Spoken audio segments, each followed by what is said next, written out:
kii Matar li naa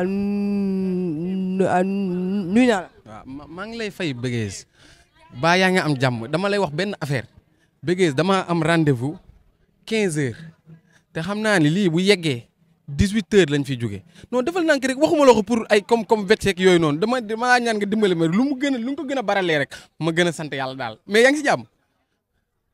bu fekkee da nga non yàqamtiwu ma billaay walaay yàqamtiwu ma jël sa temps maa la waxoon loolu dañ ko bàyyi jël sa temps nga def sa kii. mais comme heure bu neex moom laay. waaw mun ngaa pare heure bu la neex.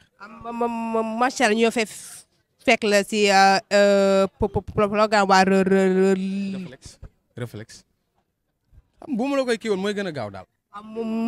mu nekk loo xam ne c'est pour gën a booster les influenceurs mais tamit que leen a teg aussi si yoon boo xam ne dinañ gën a nekk ay influenceur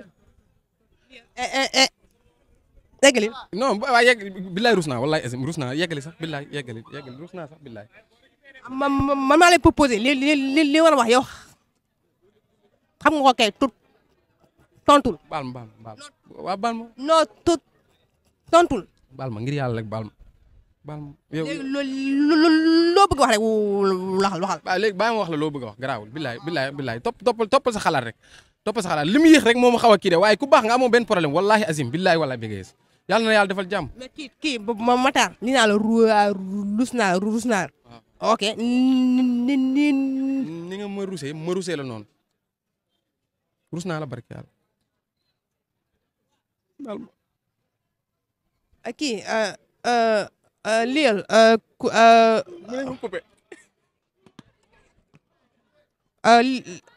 liyal